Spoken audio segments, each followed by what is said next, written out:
Sabe, gente, a maioria das vezes a gente não sabe exatamente do que precisa para mudar de vida. E cada um de nós aqui precisa de mudar de vida.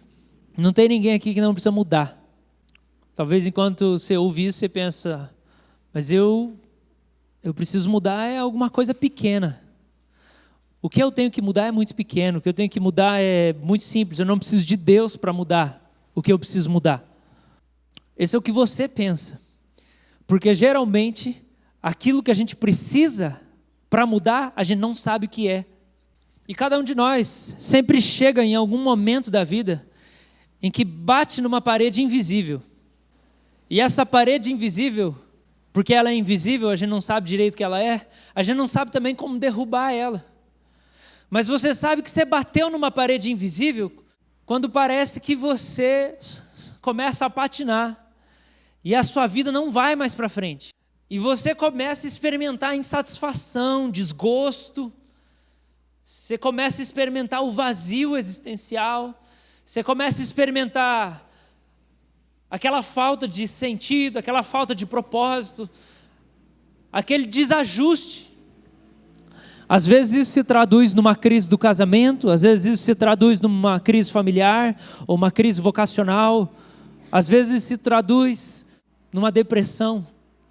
Aí você sabe que você bateu numa parede, que você não sabe o nome da parede, você não sabe como derrubar a parede, porque geralmente, a maioria das vezes, aquilo que a gente precisa para mudar, a gente não sabe o que é.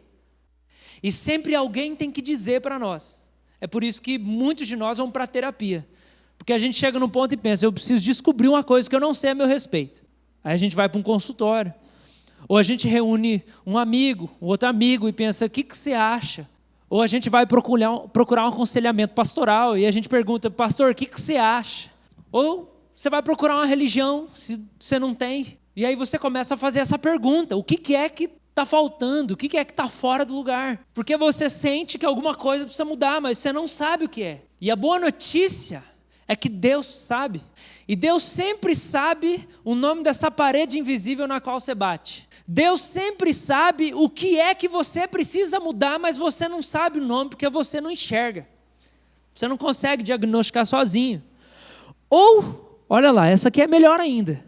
Se você consegue diagnosticar, você não consegue executar.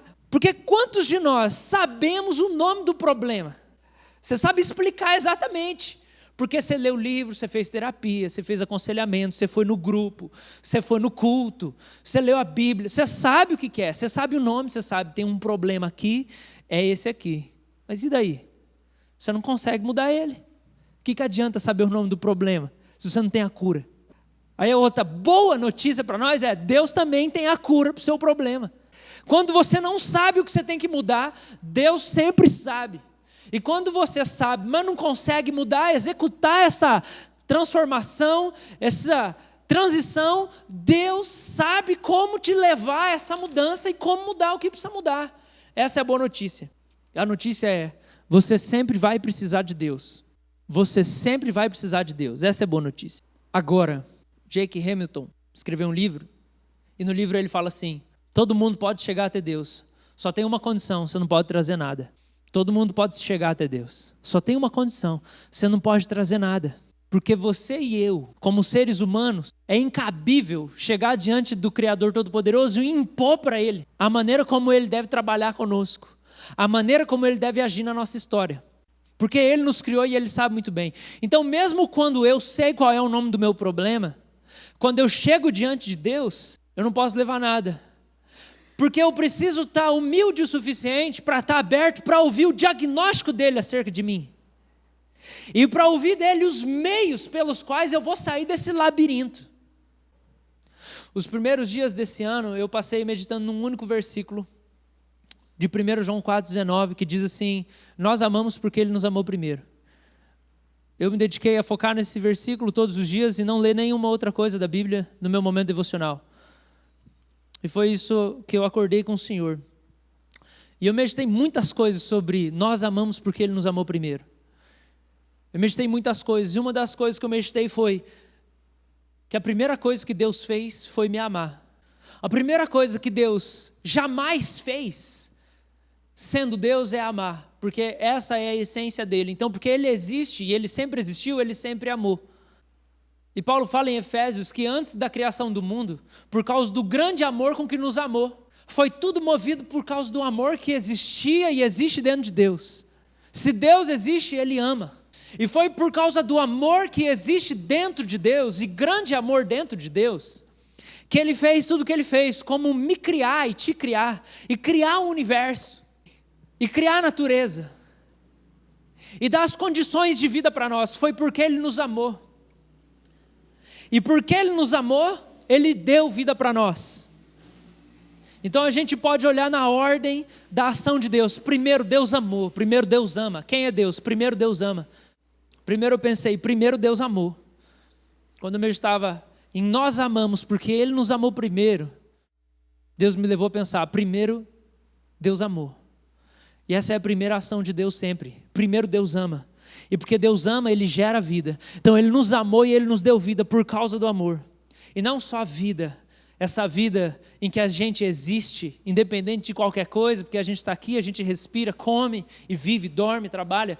Mas a vida eterna em Cristo, ele deu também porque ele nos amou. Todas as coisas Deus nos deu porque ele nos amou. E aí a terceira coisa que Deus nos fez foi fazer a gente amar. Meditar nesse versículo me fez pensar nessas três ações de Deus. Deus me amou, Deus me deu vida e Deus me ensinou a amar.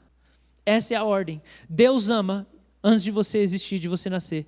Hoje, depois do almoço, minha mãe virou para mim, a gente estava contando história do passado, né? E como minha mãe engravidou de mim quando ela namorava com meu pai, nos 19 anos dela, e aí ela... Eu não sei se podia falar, mãe, eu falei. Está revelado. 18. Só que quando eu nasci ela já tinha 19. Está revelado. Foi assim que eu fui concebido. E aí ela, né, chegou para o meu pai, né, ela com 18, meu pai com 21, falou assim, e aí, o que nós vamos fazer? Aí meu pai, nós vamos casar. E nós vamos ter esse filho. E ela virou para mim e falou assim, filho, a gente jamais pensou em não te ter. Eu queria dizer isso, a gente jamais pensou em não te ter. A gente escolheu ter você. Aí eu falei, mãe, obrigado, abracei ela. Falei, que bom ouvir isso. Enquanto eu via isso, eu pensava no Senhor, me dizendo, eu escolhi ter você. Eu escolhi que você nascesse. Deus escolheu que cada um de nós aqui nascêssemos. Porque Ele nos amou antes de nós nascermos. E foi porque Ele nos amou que Ele nos fez nascer. Você só existe porque Deus te amou. Se Deus não tivesse te amado, você não ia ter nascido. Porque Ele gera vida quando Ele ama. Deus amou o mundo de tal maneira que Ele deu seu Filho para que todo que crê tenha vida. Deus amou e aí Ele decidiu dar vida. Deus ama e aí Ele dá vida. Se você está vivo é porque Deus te ama. E aí agora o grande ensinamento de Deus para você é te ensinar a amar. Porque isso é vida de verdade. Isso é a vida em toda a sua plenitude. É você viver amando. Amor, gente, é a nossa grande primeira urgência. Esse é o primeiro clamor da existência humana. O primeiro grande clamor do mundo, amor. O mundo está desesperado por causa da falta de amor. Do contrário, tudo que a gente faz não presta, não é duradouro, não gera vida. Do mesmo jeito como Deus fez a gente a imagem e semelhança dele, quando a gente ama, a gente gera vida também.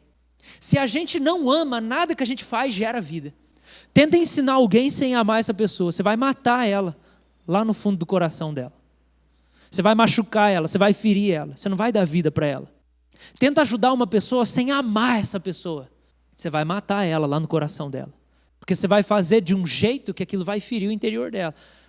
A gente sabe quando alguém está amando a gente, né? A gente sabe quando a gente sente que o amor é sincero. Às vezes a gente não sabe, porque a gente nem sempre percebe as coisas como elas são de verdade. Mas o amor é a nossa grande necessidade, porque se a gente não tem amor, a gente não gera vida com aquilo que a gente faz. Mas como que a gente faz para ter amor? Como que a gente faz para viver amor? Como a gente faz para ser amor? A gente precisa do Espírito de Cristo. A gente precisa do Espírito daquele que é amor, sem limite. A gente precisa de um batismo de amor. A gente precisa ser batizado, mergulhado, imerso, afundado no amor divino. Para que amor seja para nós como respirar debaixo da água, igual a Vitória falou. Essa é a nossa necessidade. Porque sem amor, a gente não gera vida. A gente só existe, mas a gente não vive. E eu quero falar com você nessa noite sobre como os discípulos foram batizados no Espírito do amor, para que toda a existência deles gerasse vida por onde eles passassem, para que Pedro, andando pela rua, pudesse ver que tinha um amontoado de aleijado colocado na calçada, por onde ele passasse, para que na hora que ele passasse, a sombra dele curasse os enfermos, porque ele exalava a vida em tudo que ele fazia, porque ele foi batizado com o Espírito do amor, com o Espírito do Cristo. E eu quero falar sobre batismo no Espírito Santo hoje. Atos capítulo 1, é um texto onde fala da promessa do Espírito Santo, e fala assim, no versículo de número 3, durante os 40 dias após o seu sofrimento e morte, Jesus apareceu aos apóstolos diversas vezes, e ele lhes apresentou muitas provas claras de que ele estava vivo. E lhes falou do reino de Deus. Certa ocasião, enquanto comia com eles, deu a seguinte ordem: não saiam de Jerusalém até o Pai enviar a promessa, conforme eu lhes disse antes. João batizou com água, mas dentro de poucos dias vocês serão batizados com o Espírito Santo. Então os que estavam com Jesus lhe perguntaram: Senhor, será que esse é o momento em que o Senhor restaurará o reino de Israel? Ele respondeu: o Pai já determinou o tempo e a ocasião para que isso aconteça, e não cabe a vocês saber. Vocês receberão poder quando o Espírito descer sobre vocês, e serão minhas testemunhas em toda parte, em Jerusalém, em toda a Judéia, em Samaria e nos lugares mais distantes da terra. Depois de ter dito isso, foi elevado numa nuvem, e os discípulos não conseguiram mais vê-lo. Continuaram a olhar atentamente para o céu, até que 2 homens vestidos de branco apareceram de repente no meio deles e disseram: homens da Galileia, por que estão aí parados olhando para o céu? Esse Jesus que foi levado do meio de vocês ao céu, voltará do mesmo modo como viram subir. Então voltaram do Monte das Oliveiras para Jerusalém, a cerca de 1 quilômetro de distância. E quando chegaram, subiram à sala no andar superior, na casa onde estavam hospedados. Estava ali Pedro, João, Tiago, André, Filipe, Tomé, Bartolomeu, Mateus, Tiago, filho de Alfeu, Simão o Zelote e Judas, filho de Tiago. Todos eles se reuniam em oração com um só propósito, acompanhados de algumas mulheres e também de Maria, mãe de Jesus, e os irmãos dele. Por esse tempo, quando cerca de 120 discípulos estavam reunidos num só lugar, Pedro se levantou e disse: irmãos, era necessário que se cumprissem as Escrituras a respeito de Judas, que serviu de guia aos que prenderam Jesus. Esse acontecimento havia sido predito pelo Espírito Santo por meio do rei Davi. Judas era um de nós e participava do ministério conosco. E nós sabemos ali no capítulo 2, no versículo 1, que diz assim: no dia de Pentecostes, todos estavam reunidos num só lugar, e de repente veio do céu um sopro, um som, como um poderoso vendaval, e encheu a casa onde estavam sentados. A gente tem aqui o relato dos 50 dias após a morte de Jesus e a sua ressurreição. Depois que Jesus ressuscita, ele passa 40 dias com os discípulos dando instruções para eles. E ele dá algumas orientações. E uma das orientações é essa que ele deu no versículo de número 4, quando ele diz: enquanto ele comia com os discípulos, deu a seguinte ordem: não saiam de Jerusalém até o Pai enviar a promessa, conforme eu disse antes. Não saiam de Jerusalém. Nós sabemos que Jesus dá essa ordem para os discípulos: vocês não vão sair dessa cidade até que venha a promessa de Deus. Existe uma promessa de Deus para vocês: vocês não vão sair dessa cidade. Jesus já tinha comissionado os discípulos para fazerem discípulos por toda a terra. Ele já tinha dado essa ordem. Ele disse: eu vou para o Pai, eu vou estar com vocês todos os dias, espiritualmente, pela minha presença. Todos os dias eu vou estar com vocês, e vocês vão pregar e anunciar o Evangelho a todas as nações, até o fim do mundo, até os lugares mais distantes da terra. Jesus já tinha passado todas as instruções, tintim por tintim, o que era para eles fazerem, a partir do momento em que ele se ausentasse deles. Mas, por último, Jesus fala assim: vocês vão fazer tudo o que eu falei, mas vocês não vão sair de Jerusalém antes da promessa do Espírito Santo se cumprir. Jesus ia ascender aos céus, como a gente leu, ele ia se assentar à destra do Pai, tendo cumprido a sua missão com perfeição, ele se assenta à destra do Pai, e ele chega com as suas mãos furadas, com o seu lado ferido, seus pés furados, ele ascende aos céus, ele proclama a salvação, ele proclama o início da nova aliança. Depois de ter abandonado a mansão celestial, Jesus retorna aos céus, e quando ele se assenta no trono, ele faz a oração de Salmo 2, que diz: Pai, me dá as nações por herança. Você disse que se eu te obedecesse, você me daria as nações. E aí naquele momento imediato, depois de 10 dias de intercessão de Jesus, pedindo pela descida do Espírito Santo, Jesus ascendido ao céu, sentado no trono, agora o Pai envia e derrama o Espírito Santo na festa de Pentecostes, 50 dias depois da Páscoa. E é dessa promessa que Jesus está falando para os discípulos, quando ele fala: vocês não vão sair de Jerusalém até que a promessa do Pai se concretize. E essa espera dos discípulos vai durar 10 dias. Então são 10 dias entre Jesus falar: vocês não vão sair daqui, até o dia em que a promessa se cumpre. São 10 dias de intercessão de Jesus. São 10 dias, porque a Escritura fala, lá no versículo 14, que todos eles se reuniam em oração com um só propósito. E eram 120 pessoas. 120 pessoas, todos os dias reunidos. Durante esses 10 dias, entre a ascensão de Jesus e o derramamento do Espírito Santo, por 10 dias, Jesus intercede no céu para que o Espírito seja derramado, e os discípulos de Jesus intercedem incessantemente. A Bíblia fala que eles perseveraram em oração. É uma reunião de oração que durou 10 dias. Por 10 dias eles clamavam o derramamento do Espírito Santo, porque Jesus tinha dito que eles não podiam fazer nada sem antes serem batizados com o Espírito Santo. E a ordem de Jesus é: não saiam daqui. Por que não saiam daqui, gente? Porque é impossível cumprir a missão que Jesus tinha dado para eles na própria força dele. Era impossível que Pedro, que tinha acabado de negar Jesus 3 vezes, se tornasse aquele que jamais negaria Jesus de novo, se não fosse pelo batismo do Espírito Santo, se não fosse pelo revestimento do Espírito Santo.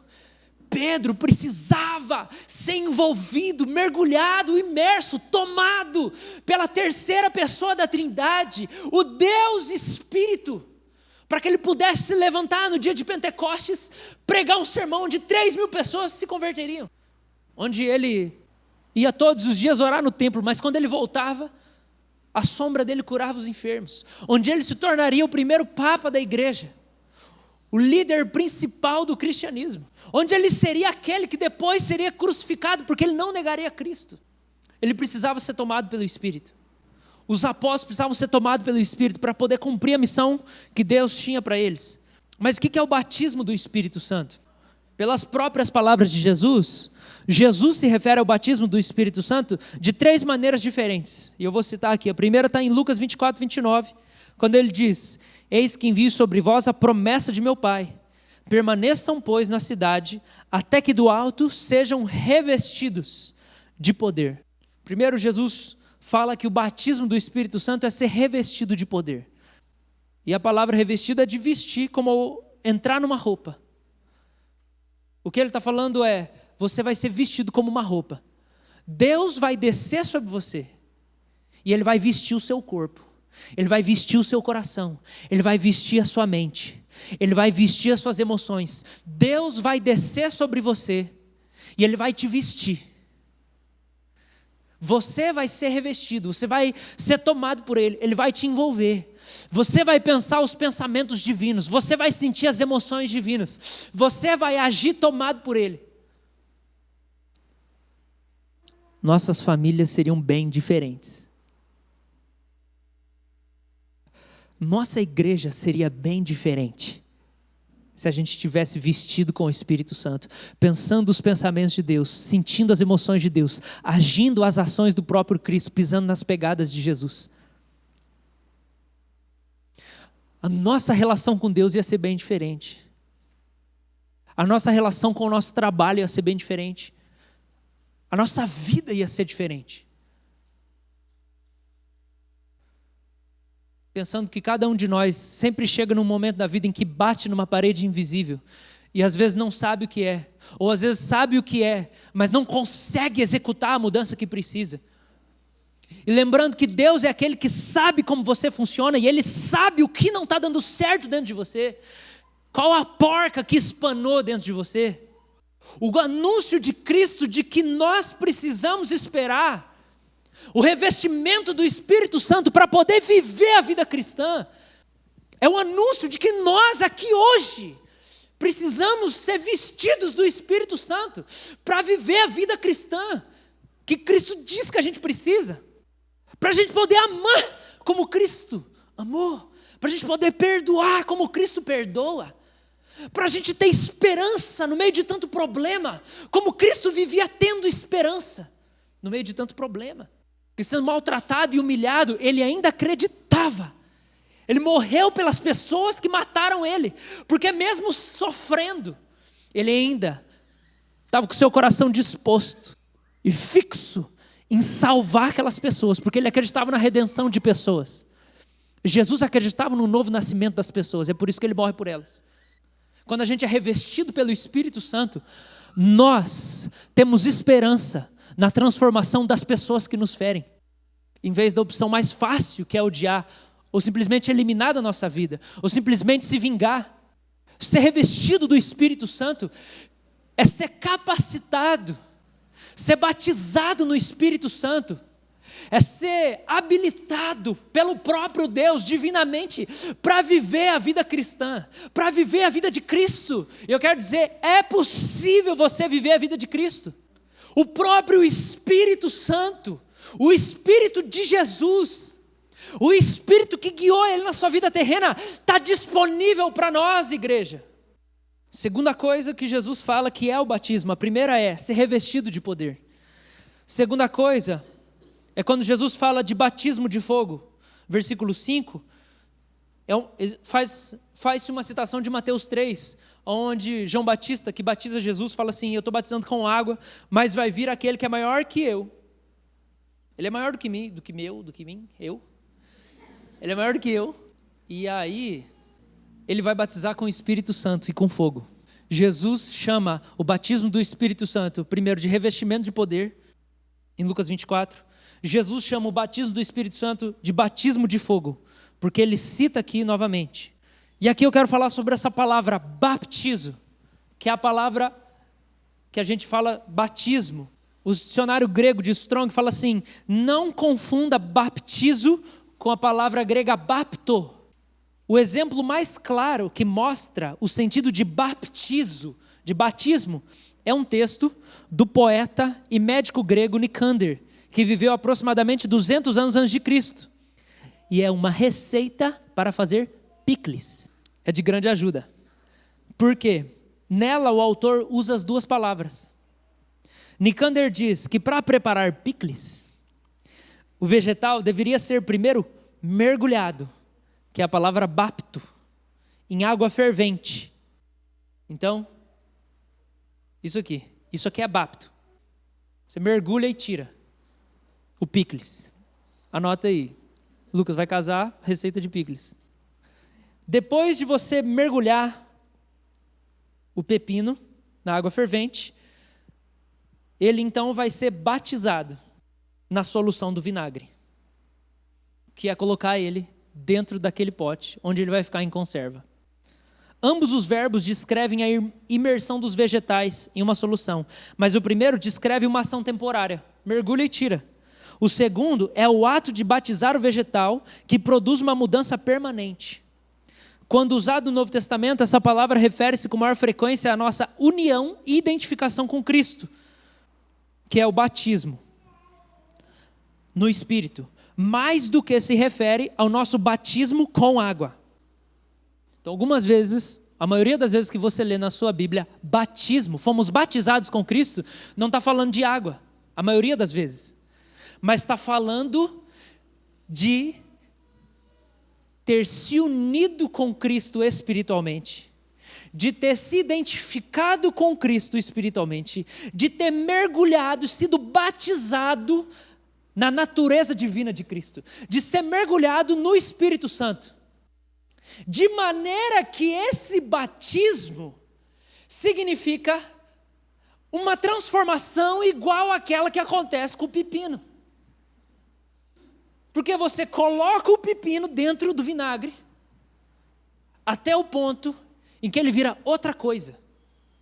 Ele vira picles. O gosto é diferente, a forma é diferente, a essência dele é transformada.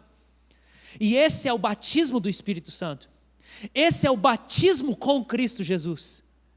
É essa imersão no Espírito de Deus, ao ponto de que, por ter me unido a Ele, por ter sido preso dentro dele, por ter sido apreendido por Ele, por ter sido colado nele e tomado por Ele, eu já não sou mais quem eu era.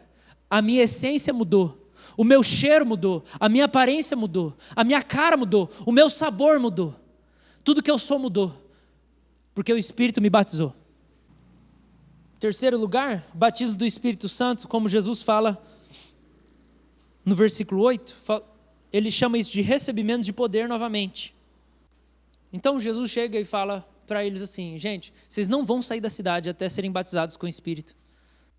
Porque Jesus está falando, vocês são bons discípulos até aqui, ok, vocês são fiéis, mas vocês precisam de um fogo dentro de vocês, para poder viver como eu vivi. Vocês precisam ser revestidos, vocês precisam ser imersos, vocês precisam ser tomados pela unção. Vocês precisam de uma porção do Espírito que ainda não está em vocês. Não basta o ensinamento que eu passei, não basta a informação intelectual, não basta a informação intelectual. O batismo do Espírito Santo não é um batismo de Bíblia. O batismo do Espírito Santo não é fazer um seminário teológico, não é frequentar a escola dominical vez após vez até você saber explicar sobre as cartas de Paulo. O batismo do Espírito Santo não é uma imersão de conhecimento histórico ou conhecimento devocional, não é conhecimento intelectual. É a presença viva de Deus dentro de você, que te transforma, que te faz novo, que te reveste com poder, que muda a sua essência, que muda as suas emoções, que muda as suas ações, que muda as suas ideias. Você é dirigido pelo próprio Deus no seu dia a dia. Deus tomou a sua vida, e aí você pode dizer: eu não estou mais vivendo, agora quem vive é Cristo aqui dentro de mim. O Espírito de Jesus me tomou, eu não vivo mais, Jesus vive nesse corpo. Eu só faço as coisas que o Espírito me move para fazer. Eu penso como Ele, eu sinto como Ele. E por causa dele em mim eu estou unido ao Pai. Eu transbordo de amor, porque a presença desse Espírito de Deus, o Espírito que é o Espírito de Cristo, que é o Espírito de Pai, do Pai Criador, é o Espírito do amor. E é o Espírito que quando Ele me toma, Ele me ensina a amar. O Espírito me ensina o caminho da paz. O Espírito me ensina o caminho da pureza, da virtude. Agora, o Espírito tomou meu coração. Eu amo Deus mais que tudo. Eu não posso virar as costas para Ele. Eu não posso dizer não. Eu amo Deus mais que tudo. E eu passo dia após dia clamando: Senhor, faz-me te amar mais. E faz-me amar as pessoas, Senhor. Me dá mais desse Espírito. Esse é o batismo do Espírito. Porque como cristãos não tem nada para a gente fazer se a gente não for tomado pelo Espírito. Nada que a gente faz presta, é só religião morta. Igreja, sem o Espírito Santo, a igreja não tem nada de bom para fazer. A gente pode empreender os melhores projetos para 2019. A gente pode multiplicar o nosso tratamento e os nossos esforços na área social. A gente pode multiplicar o nosso conhecimento teológico, sociológico. A gente pode multiplicar os nossos esforços para acolher as pessoas e tentar ajudar a sociedade a ser melhor. Mas sem o Espírito, as pessoas continuam mortas, a igreja continua morta, e servir a Deus é nada mais que um fardo, porque a obra não foi designada para ser cumprida sem o batismo do Espírito Santo. Jesus não está com pressa, ele fala, vocês vão ficar aí até o Espírito envolver vocês, porque sem o Espírito, nada que eu falei para vocês fazer, vocês vão conseguir fazer. É por isso que muitas vezes a nossa vida, como a nossa tentativa de ser discípulo de Jesus se torna tão pesada, tão pesarosa, tão triste, tão opressora, ao ponto que você não está aguentando mais o tanto de coisas que você faz, ou está tentando fazer, ao ponto que a sua vida devocional virou um inferno, virou uma agonia, ao ponto que servir naquilo que você tem a função virou uma coisa assim que faz mal para você, que você não aguenta mais. Por quê? Você está fazendo sem o Espírito. Você está tentando viver a vida de Jesus sem o Espírito Santo. O Sermão do Monte não vai ser vivido sem o Espírito Santo. A sua vocação em Deus não vai ser vivida sem o enchimento, o batismo do Espírito Santo. Você precisa ser tomado pelo Espírito Santo. O Espírito Santo é o líder da missão. O Espírito Santo é o líder da adoração. O Espírito Santo é o líder da vida da igreja, da minha vida pessoal. Eu não posso ser bom de jeito nenhum sem depender do Espírito Santo. Nada pode dar certo na minha vida sem ter Ele de fato, de maneira perceptível em mim, sobre mim. E aí eu pergunto para você, é um exame pessoal, uma reflexão pessoal, Ele está em você? Olha, a gente ouve e entra em contato com várias linhas teológicas, mas isso não é a preocupação do meu coração. Alguns falam que o batismo do Espírito Santo acontece na conversão. Outros dizem que o que a gente precisa buscar depois da conversão é o enchimento do Espírito. Alguns teólogos vão dizer que o próprio John Owen ou o Martin Lloyd Jones fala que o que você precisa é o selo do Espírito. Mas desses homens de Deus, muitos vão dizer, não importa o nome, o que importa é a realidade. Não importa o nome.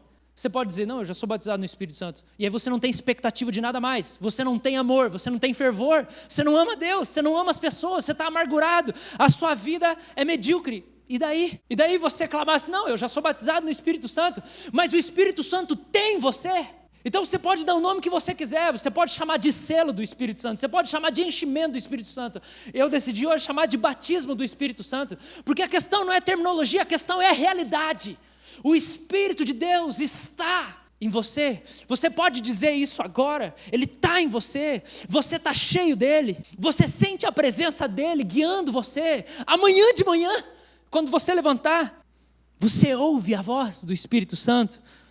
Você tem o poder do Espírito Santo operando em você. Você tem amado as pessoas como Jesus. Você tem perdoado tão rápido que nem se lembra mais do que te ofendeu, porque o Espírito de Jesus te faz perdoar. Você tem tido esperança para a sua vida nesse ano? Você tem tido esperança para a sua família? Você tem tido esperança para a igreja de Cristo? Você tem tido esperança para pessoas na sua família que estão desoladas? Você tem esperança para o seu casamento? Você tem esperança para a sua vida emocional? Você tem um anseio ardente pela volta de Cristo? Você ama a palavra de Deus? Você tem repartido teus bens com outros mais pobres que você? Você tem caminhado leve? Não se enganem. Embora o batismo do Espírito, o enchimento do Espírito, a tomada do Espírito Santo na vida de alguém faça uma pessoa ser apaixonada por Deus e fervorosa, o fardo continua sendo leve e suave. A paz continua no coração, sendo capaz de ser o árbitro das decisões, porque a paz está presente o tempo todo e eu posso decidir guiado por ela, porque paz faz parte do meu cotidiano, por causa do Espírito. Você está confiante no amor de Deus? Você está seguro? Você tem ousadia para falar de Cristo no trabalho? Você mendiga o afeto das pessoas? Ou o amor de Deus para você é uma realidade? Você sente que sabe por que nasceu? Ou você sente que você é só mais uma pessoa vazia, triste, solitária? Você precisa do Espírito Santo. Eu preciso do Espírito Santo. Eu preciso. E muitas vezes eu oro, Senhor, me batiza com seu Espírito. Alguns falam que o batismo do Espírito Santo é você falar em línguas, receber o dom de línguas. Isso para mim é algo muito limitado. Eu posso orar em línguas assim como eu posso orar em português e inglês. Isso não significa que eu estou perto de Deus, porque os dons de Deus são irrevogáveis. O batismo do Espírito Santo é a vida pulsante de Deus dentro de mim. É explosão de vida. Agora, como que a gente busca? Como que a gente alcança isso? Como que a gente experimenta o batismo do Espírito Santo? Versículo 14 e 15. Todos eles se reuniam em oração com um só propósito, acompanhados de algumas mulheres e também de Maria, mãe de Jesus, e os irmãos dele. Por esse tempo, cercados de 120 discípulos, estavam reunidos num só lugar. Primeiro, a gente precisa de uma decisão unânime. Se a gente quer essa realidade para nós, se essa igreja quer viver essa realidade de vida que transborda, Jesus é vida eterna é vida sem fim é vida que nunca acaba, vida que nunca acaba é vida que flui continuamente. Jesus é vida contínua, fluindo, sendo derramada, transbordando, enchendo meu coração, me guiando os passos, me dirigindo nas decisões mais difíceis, preenchendo os meus vazios, me direcionando, me enchendo de amor, a paz inexplicável. Jesus é. Se eu quero isso, se essa igreja quer isso, a gente precisa de uma decisão unânime. O texto relata que eram 120 homens e mulheres, todos estavam ali. Isso é muito interessante. Eu li um sermão do Charles Finney sobre essa passagem e ele fala o seguinte, que nas reuniões judaicas as mulheres não podiam participar. E ele fala, e aí já vai sendo quebrada toda a religiosidade e preconceito, porque as mulheres estavam presentes naquilo que Jesus deixou. Ninguém está desqualificado para receber, para ser tomado por Deus, porque essa é a boa notícia.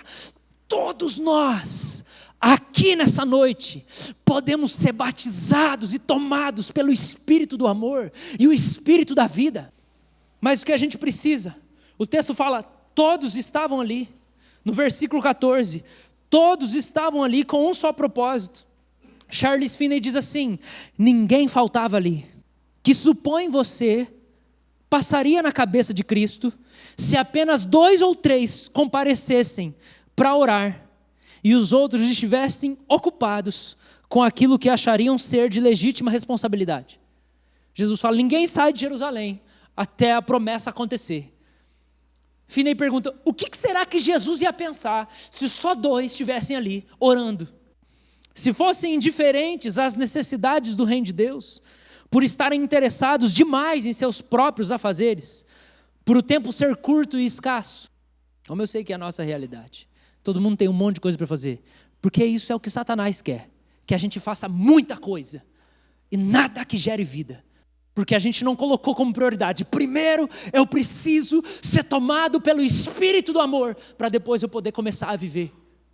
A gente aprende isso na ordem da criação. Deus cria Adão e a primeira coisa que ele faz é soprar o Espírito dentro de Adão, para que ele possa fazer as coisas de maneira digna e de maneira que gere vida. O que Satanás quer fazer com você é te convencer de que você tem muitas prioridades e que é só ir fazer. E você não precisa ser tomado pelo Espírito. E se isso tivesse acontecido com os apóstolos? Afinal de contas, muitas pessoas tinham se convertido, eles tinham muita coisa para fazer. 10 dias de oração, eu não tenho tempo para isso. Mas esse não foi o caso. Deus foi honrado nessa reunião. Todos eles eram unânimes em glorificá-lo. Todos estariam unânimes em um só objetivo. Isso é inteiramente manifesto pelo fato de que todos, unanimemente, compareceram em um mesmo local, não em locais diferentes. E ali permaneceram fielmente, até que uma resposta a uma promessa houvesse sido dada. Não apenas compareceram na reunião, como lá ficaram, perseverando sempre unanimemente durante essas longas sessões. Isso revela a seriedade daquilo que estaria em seus corações. Eles esperavam de dentro de si mesmos uma resposta a qualquer momento. E a unanimidade foi o que definiu o derramamento do Espírito Santo sobre eles. Todos reunidos com um só propósito. Primeira coisa para a gente experimentar esse derramamento do Espírito Santo, a gente precisa de uma decisão unânime da comunidade. Todos aqui são necessários. Todos aqui são necessários para uma decisão diante de Deus e diante da comunidade, de dizer: eu decido, eu quero, eu preciso ter mais de Deus em mim. Eu preciso ser tomado pelo Espírito de Deus, eu preciso do Espírito Santo. Nós precisamos que todos aqui decidam por isso, porque senão nós não vamos viver a vida de Cristo. A segunda coisa, a gente precisa de uma resposta de todas as pessoas. Aqui eu quero colocar diante de vocês um caminho para escolher. Todas as semanas, meia dúzia de pessoas vêm orar, ou na terça-feira ou no domingo, às 6 da tarde. O propósito dessas reuniões é um só: Deus vem sobre nós. Esse era o propósito do coração deles na reunião. Eu queria desafiar vocês para esse ano de 2019 a escolherem uma das reuniões para permanecerem todas as semanas. Sabe por quê? Porque você precisa do Espírito Santo. E existe mais dele para ser derramado sobre você. Mas a maioria e a grande parte das coisas que Deus tem para fazer na sua vida dependem de uma resposta sua. E quando a gente olha para a igreja primitiva, a oração primitiva contou com a unidade de todos. Charles Finney fala: Cristo expressamente lhes incumbiu disso, de permanecerem ali, até que houvesse chovido sobre eles aquilo que foi prometido. Aqui eu quero incluir as crianças da República, assim como as mulheres na igreja primitiva. A gente não tem os pais das crianças aqui, para poder falar isso diretamente para ele nesse momento. Mas, sabe, eu fico pensando, se a gente não incutir nas crianças a necessidade que elas têm de serem cheias do Espírito Santo desde a infância, por que a gente espera que depois de grandes elas vão fazer isso com a sua própria vida? Pais, orem pelos seus filhos para que eles sejam cheios do Espírito Santo. Pais, ensinem seus filhos a orarem, pedindo para que Deus encha eles do Espírito Santo. Pais, sejam vocês os primeiros que oram e que mostram para os seus filhos que vocês necessitam desesperadamente da presença do Espírito Santo para fazerem vocês serem homens e mulheres que amam melhor. Dentro de casa, a gente precisa de decisão unânime, a gente precisa de uma resposta unânime e a gente precisa esperar a promessa orando. Eles esperavam orando, todos os dias reunidos. Eu me lembro de um hábito do pastor Manuel, que na verdade era da sua esposa, em que ele fala que todos os dias, por anos, por décadas, ele acorda de manhã com o toque das mãos da sua esposa nos seus pés. Porque todas as manhãs ela levanta antes dele, se ajoelha no pé da cama e segura nos pés dele, orando por ele. Todos os dias, por décadas. Esse é o amanhecer. Porque eu preciso do Espírito Santo. Para cada dia que começa, eu preciso do Espírito Santo. E nós devemos orar esperando. Devemos aumentar nossa expectativa. Nós devemos aumentar nossa fé, alimentar a esperança do cumprimento das promessas de Deus. Devemos crer na sua vinda e na sua presença sobre nós. Eu queria orar com vocês. Porque esse é o anseio do meu coração. Eu não tenho outra coisa para oferecer. Eu não tenho outra coisa, eu não tenho outra esperança. Porque eu não tenho esperança numa vida pautada na minha própria interpretação da Bíblia e no meu próprio exercício. Eu não tenho uma esperança numa vida que vale a pena desse jeito. Eu tenho esperança numa vida onde eu sou tomado pelo Espírito. Eu tenho esperança no avivamento pessoal. E eu queria nesse momento orar com vocês. Por isso, caso o Espírito Santo tenha tocado alguém nessa noite,